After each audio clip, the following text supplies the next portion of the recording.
আমি বলতে চাই, বর্তমান সরকারকে বলতে চাই, অতিলম্বে যারা জিনার কাজে আসিয়াকে যারা ধর্ষণ করে দুনিয়া থেকে বিদায় করে দিল, যারা সিরাজগঞ্জে ছোট্ট বোনকে ধর্ষণ করলো, যারা আমার মিঠাপুকুরের ছোট্ট বোনকে ধর্ষণ করেছে, আমরা তাদের শাস্তি ওপেনলি দেখতে চাই, ওপেনলি দেখতে চাই। যদি তাদের শাস্তি ওপেনলি না করা হয়, যদি আবার প্রয়োজন হয় 24-এর গণঅভ্যুত্থানের মতো মনে নামতে, আমরা ওলামায়ে কেরাম আবার মনে নামতে রাজি আছি, মাঠে নামতে রাজি আছি। তবুও তাদের শাস্তি দিতে হবে।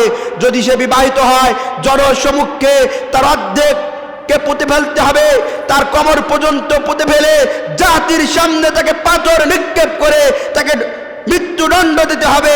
আর যদি অবিবাহিত হয় তাহলে 100টা বেতের আঘাত করতে হবে।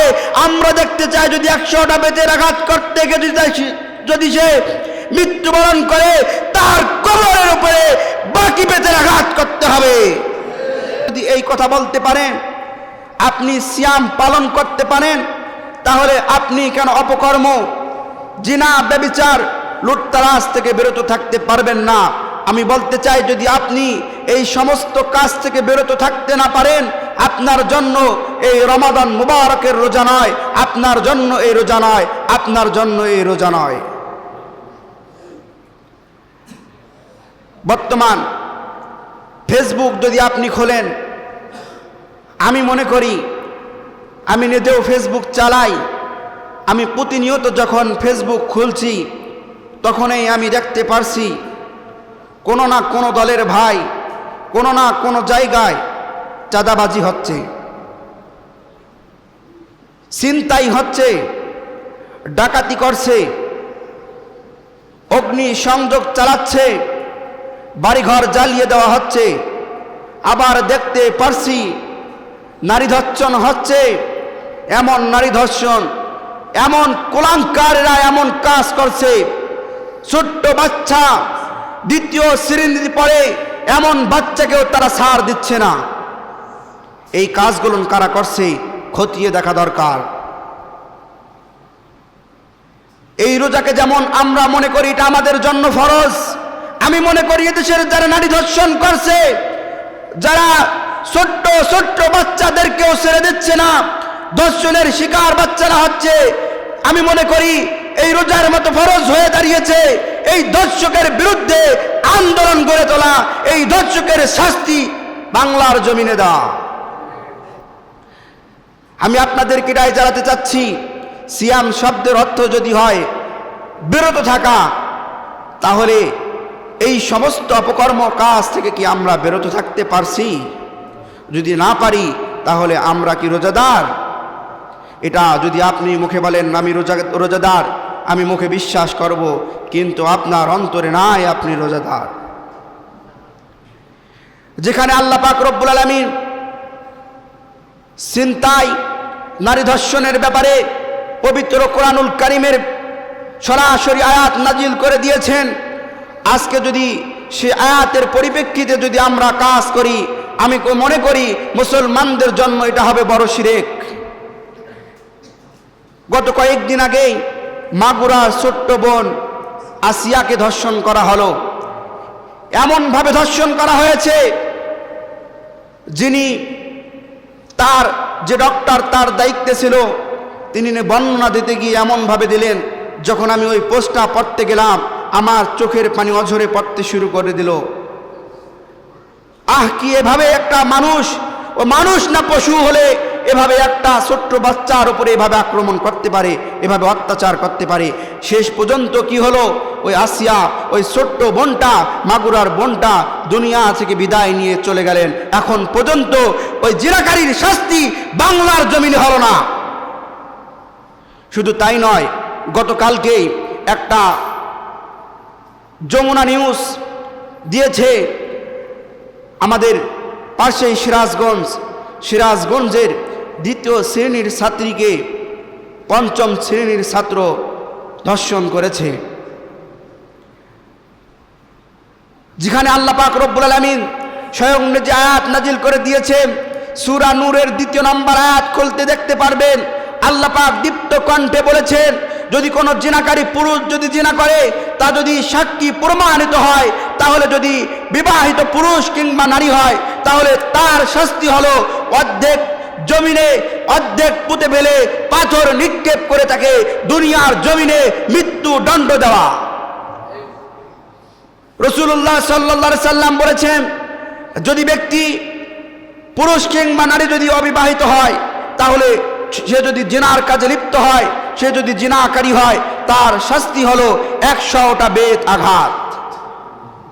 এটা কি আমার কথা? স্বয়ং আল্লাহ পাক রব্বুল আলামিন নিজে আয়াত নাজিল করেছেন। কি আয়াত নাজিল করেছেন আমরা কি শুনতে পারি না? আল্লাহ পাক রব্বুল আলামিন সূরা নূরের মধ্যে জানিয়ে দিয়েছেন, ওয়াজ্জানিয়াতু জানি ফাজলিদু কুল্লা ওয়াহিদিম মিনহুমা মিআতু জালদা। বলি আল্লাহু আকবার। আল্লাহ পাক বলেন, ওয়াজ্জানিয়াতু যদি ব্যভিচারকারী নারী হয়, ওয়াজ্জানি যদি ব্যক্তি পুরুষ হয়, তাহলে তার শাস্তি হলো মিআতু জালদা, তার শাস্তি হলো 100টা বেত আঘাত, 100টা তার শাস্তি হলো 100টা দুর্রার আঘাত। কার উপরে শাস্তি? ব্যাখ্যায় মুফাসসিরগণ লিখেছেন, যদি সে ব্যক্তি সে নারী যদি হয় অবিবাহিত, তার শাস্তিটা। এরপরে আল্লাহ পাক রব্বুল আলামিন বলছেন, এই যে তোমরা বিচার ফয়সালা করবা, তাদের যে এই বিচার করবা, তাদেরকে যে তোমরা দুর্রার আঘাত করবা, এই আঘাত করতে গিয়ে তোমরা কিঞ্চিত পরিমাণ কোনো মায়া জাগাবা না। কারণ আল্লাহ পাক রব্বুল আলামিন বলছেন, এটা হলো আল্লাহ পাক রব্বুল আলামিনের দেওয়া বিধান। এই বিধান পালন করতে গিয়ে কোনো দয়া মায়া চলবে না। কোনো দয়া মায়া চলবে? যদি আল্লাহ বলে কোনো দয়া মায়া চলবে না, আমি দীপ্ত কণ্ঠে বলতে চাই, যদি আমার ছেলেও জিনাকারী হয়, আমার ছেলের শাস্তিও হবে আল্লাহর কোরআনের বিধান মতো। এরপরে আল্লাহ পাক রব্বুল আলামিন বলছেন, এই যে তোমরা তাদেরকে শাস্তি দিবা, কিভাবে তোমরা তাদেরকে শাস্তি দিবা? তোমরা কি তাদেরকে শাস্তি দিবা ঘরের আড়ালে তোমরা শাস্তি দিবা? আল্লাহ পাক বলছেন, ঘরের আড়ালে তাদের শাস্তি নয়, তাদের শাস্তি হলো জনসম্মুখে তাদের শাস্তি দিতে হবে। আল্লাহ পাক রব্বুল আলামিন তাই শেষ অংশে ঘোষণা করে দিয়েছেন, তাদেরকে গণসম্মুখে তাদেরকে হাজির করে, তাদেরকে মুসলমান বান্দাদেরকে মানুষদেরকে হাজির করে এই মানুষদের সামনে তাদের শাস্তির ফয়সালা করতে হবে। তাহলে আমরা দেখতে পারি, যদি একটু প্রভাবশালী হয় তার ছেলে যদি জিনার কাজে লিপ্ত হয়, তাহলে আমরা দেখি তার বিচার হয় আড়ালে, তার বিচারের সাক্ষী থাকে না, হেলায় ঢেলায় তার বিচার করা হয়। আর যদি অবহেলা মানুষের, যদি গরিব মানুষের ছেলে, গরিব মানুষের সন্তান যদি এই কাজে লিপ্ত থাকে, জিনার কাজে লিপ্ত থাকে, তাহলে আমরা দেখি গণসম্মুখে তার বিচার হয়। এই ভেদাভেদ রাখা যাবে না, বৈষম্যকে দূর করতে হবে, আমাদেরকে করতে হবে। ধনী হোক গরিব হোক, যদি জিনাকারী হয় তাহলে ওপরে মানুষের সামনে তার শাস্তি দিতে হবে, তার শাস্তি দিতে হবে। তাহলে দেখেন দর্শন, আমি বলতে চাই, আপনি যে দলের হন, আপনি যদি অপকর্মের সঙ্গে যদি আপনি জড়িত থাকেন, আপনি কত বড় নেতা হন দেখার বিষয় নয়, আল্লাহর কোরআন বিধান মতে আপনার বিচারও করতে হবে। তাহলে যারা এই জিনার কাজে লিপ্ত আছে, আজকের ভিডিও হচ্ছে, এটা শুধু আপনারা দেখছেন না, আজকে রাত্রের মধ্যে সারা বিশ্বের মানুষেরা এই ভিডিও দেখবে। আমি বলতে চাই, বর্তমান সরকারকে বলতে চাই, অতিলম্বে যারা জিনার কাজে আসিয়াকে যারা ধর্ষণ করে দুনিয়া থেকে বিদায় করে দিল, যারা সিরাজগঞ্জে ছোট্ট বোনকে ধর্ষণ করলো, যারা আমার মিঠাপুকুরের ছোট্ট বোনকে ধর্ষণ করেছে, আমরা তাদের শাস্তি ওপেনলি দেখতে চাই, ওপেনলি দেখতে চাই। যদি তাদের শাস্তি ওপেনলি না করা হয়, যদি আবার প্রয়োজন হয় 24-এর গণঅভ্যুত্থানের মতো মনে নামতে, আমরা ওলামায়ে কেরাম আবার মনে নামতে রাজি আছি, মাঠে নামতে রাজি আছি। তবুও তাদের শাস্তি দিতে হবে। যদি সে বিবাহিত হয়, জনসম্মুখে তার অর্ধেককে পুঁতে ফেলতে হবে, তার কোমর পর্যন্ত পুঁতে ফেলে জাতির সামনে তাকে পাথর নিক্ষেপ করে তাকে মৃত্যু মৃত্যুদণ্ড দিতে হবে। আর যদি অবিবাহিত হয় তাহলে 100 বেতের আঘাত করতে হবে। আমরা দেখতে চাই যদি 100টা বেতের আঘাত করতে গিয়ে যদি সে মৃত্যুবরণ করে তার কবরের উপরে বাকি বেতের আঘাত করতে হবে। আমরা জোর কণ্ঠে বলতে চাই, তত্ত্বাবধায়ক সরকারকে বলতে চাই, অতিলম্বে তাদের বিচার করুন। যদি অতিলম্বে তাদের বিচার না হয় এদেশের তাওহীদি জনতা আবার ঘরে বসে থাকবে না। যদি আবার প্রয়োজন হয় 71-এর মতো যার বাড়িতে যা আছে তাই নিয়ে ধর্ষকের বিরুদ্ধে নেমে পড়বে। সম্মানিত উপস্থিতি, আবু হুরায়রা রাদিয়াল্লাহু তাআলা আনহু থেকে বর্ণিত, রাসূলুল্লাহ সাল্লাল্লাহু আলাইহি সাল্লামের কাছে দুজন ব্যক্তি আসলেন। কয়জন ব্যক্তি? দুইজন ব্যক্তি আসলেন। এসে রাসূলুল্লাহ সাল্লাল্লাহু আলাইহি সাল্লামকে বললেন, ইয়া রাসূলুল্লাহ সাল্লাল্লাহু আলাইহি সাল্লাম, আমার ছেলে আমার এই ব্যক্তির বাড়িতে কাজ করে, কাজ করতে গিয়ে এই লোকের স্ত্রীর সঙ্গে ব্যভিচারের কাজে, জিনার কাজে লিপ্ত হয়েছিল। যখন প্রমাণ হয়েছে, ইয়া রাসূলুল্লাহ সাল্লাল্লাহু আলাইহি সাল্লাম, আমি ওই ব্যক্তিকে 100টা লাল ছাগল এবং আমি তাকে একটি দাসী মুক্ত করে তাকে দিয়েছি। ইয়া রাসূলুল্লাহ, যখন তাকে 100টি বকরি এবং আমি তাকে একটি দাসী দিলাম, দেওয়ার পরে ইয়া রাসূলুল্লাহ সাল্লাল্লাহু আলাইহি ওয়াসাল্লাম, আমি দেওয়ার পরে যখন জ্ঞানীদের কাছে গেলাম, জ্ঞানীদের কাছে গিয়ে যখন জানতে পারলাম ইসলামের বিধানে যদি জিনার কাজে কোনো পুরুষ লিপ্ত থাকে তার শাস্তি হলো তাকে 100 বেতের আঘাত করা এবং তাকে 1 বছরের জন্য দেশ থেকে ত্যাগ করে অন্য দেশে পাঠানো হয়। ইয়া রাসূলুল্লাহ, যখন জানতে পারলাম আপনার কাছে আসলাম, আপনি বিচার ফয়সালা করে দেন। আল্লাহ রাসূল বললেন, যার হাতে আমার জীবন, যার হাতে আমার মরণ, আমি রাসূলুল্লাহ সাল্লাল্লাহু আলাইহি সাল্লাম আল্লাহর বিধানে যা দিয়েছে তাই আমি তা ফয়সালা করে দিব। আল্লাহ রসুল সাল্লাল্লাহু আলাইহি সাল্লাম বলেছেন, একজন জিনাকারীর শাস্তি হলো যদি বিবাহিত হয় তাকে অর্ধেক পুঁতে ফেলে পাথর নিক্ষেপ করে তাকে হত্যা করা, আর যদি অবিবাহিত হয় তাকে 100 বেতাঘাত করা এবং 1 বছরের জন্য দেশ থেকে বের করে দেওয়া, দেশ থেকে তাড়িয়ে দেওয়া। আল্লাহ রসুল বললেন, তোমার 100 ছাগল, তোমার একটি দাসী তুমি ফিরিয়ে পাবা। ভাই, এর ছেলে যেহেতু জিনার কাজে লিপ্ত হয়েছে তার শাস্তি হলো, সে যেহেতু অবিবাহিত তার শাস্তি হলো 100টা বেতের আঘাত। আল্লাহ রসুল সাল্লাল্লাহু আলাইহি সাল্লাম ওই তাই ফয়সালা করলেন, ওই ব্যক্তিকে নিয়ে ওই শাস্তি আরোপ করলেন যা কোরআনে বর্ণিত হয়েছে। আল্লাহ রসুল ওই ব্যক্তির ছেলেকে নিয়ে এসে 100টা বেতের আঘাত করলেন, দুনিয়া থেকে বিদায় নিয়ে গেল। এরপরে আল্লাহ রসুল সাল্লাল্লাহু আলাইহি সাল্লাম অপর যে ওই ব্যক্তির স্ত্রী নারী সাল্লাল্লাহু আলাইহি সাল্লাম একজন ব্যক্তিকে ডাক দিলেন, আসলাম গোত্রের উনাইসকে ডাক দিলেন, উনাইস এদিকে চলে আসো। উনাইসকে ডাক দিয়ে বললেন, উনাইস তুমি ওই ব্যক্তির বাড়িতে চলে যাও। ওই ব্যক্তির বাড়িতে চলে যাওয়ার পরে তার স্ত্রী যদি প্রমাণ দিই, তার স্ত্রী যদি সাক্ষ্য দেয় আমি জিনার কাজে লিপ্ত ছিলাম, তাহলে তার শাস্তি হলো 100টা, তার শাস্তি হলো অর্ধেক পুঁতে ফেলে তাকে পাথর নিক্ষেপ করে দুনিয়া থেকে বিদায় দিয়ে দেওয়া। উনাইস রাদিয়াল্লাহু তাআলা আনহু ওই বাড়িতে চলে গেলেন, নারীকে প্রশ্ন করলেন, ও মা তুমি কি এই কাজ করেছো? এই মহিলা তুমি কি এই কাজ করেছো? মহিলা স্বীকারোক্তি দিলেন, হ্যাঁ আমি করেছি।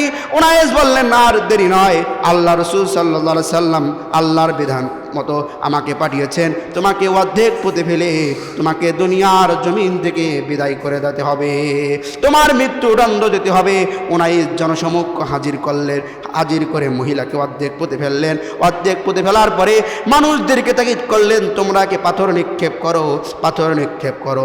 লোক সকল তাকে পাথর নিক্ষেপ করে ওই দুনিয়া থেকে বিদায় করে দিয়েছে। তার শাস্তি হলো, আল্লাহ রসুলের হাদিস থেকে শিক্ষা গ্রহণ করা যায়, যদি কোনো ব্যক্তি এই জিনার কাজে লিপ্ত হয়, পুরুষ কিংবা মহিলা যদি বিবাহিত হয়, তাকে অর্ধেক পুঁতে ফেলে তাকে পাথর নিক্ষেপ করে তাকে মৃত্যুদণ্ড দেওয়া। বলেন তো, আমি আপনাদেরকে বলতে চাই, এই গত কয়েকদিন আগে মিঠাপুকুরের জমিনে একজন ব্যক্তি ধর্ষক, একটা ছোট্ট বাচ্চা ফুল তুলতে গিয়ে তাকে ধর্ষণ করা হয়েছে। ওই ব্যক্তিকে যদি মিঠাপুকুর কলেজ মাঠে দাঁড় করিয়ে জনসমক্ষে ডাক দিয়ে তাদের সামনে যদি তাদের এই শাস্তি দেওয়া হয়, অর্ধেক পুঁতে ফেলে যদি পাথর নিক্ষেপ করে থাকে এই জমিনে বিদায় করে দেওয়া হয়, আমি বলতে চাই মিঠাপুকুরে এমন যুবক থাকবে না নারীর দিকে তাকিয়ে দেখার মতো। যদি নারী এমন জিনার কাজে লিপ্ত থাকে, নারীকে যদি মিঠাপুকুর কলেজ মাঠে দাঁড় করিয়ে অর্ধেক পুঁতে ফেলে যদি দুনিয়ার জমিন থেকে বিদায় করে দেওয়া যায়, আমি বলতে চাই এমন কোন নারী থাকবে না বুকে কাপড় না দিয়ে রাস্তায় বেরিয়ে পড়ে। নারীরা বুকে কাপড় দিতে বাধ্য হবে, পর্দার আড়ালে যাইতে বাধ্য হবে। পুরুষদেরকে যদি শাস্তি দেওয়া হয়, পুরুষের নারীর দিকে তাকানো বন্ধ করে দিবে। এমন আইন আমরা দেখতে চাই, অন্য আইন মানি না, মানি না, মানি না। এরপরে যখন এই শাস্তি দেওয়া হলো,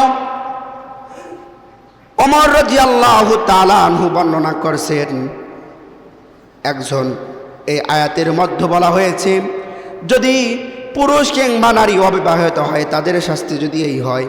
ওমর রাদিয়াল্লাহু তাআলা আনহু বর্ণনা করছেন আল্লাহর নবী সাল্লাল্লাহু আলাইহি সাল্লামকে আল্লাহ পাক রব্বুল আলামিন এই পৃথিবীর জমিনে পাঠাই দিয়েছিলেন সত্য সহকারে, এমন একটি বিধান দিয়েছিলেন যা দিয়ে মানুষের বিচার ফয়সালা করেছিলেন, সত্য কিতাব পাঠিয়ে দিয়েছিলেন।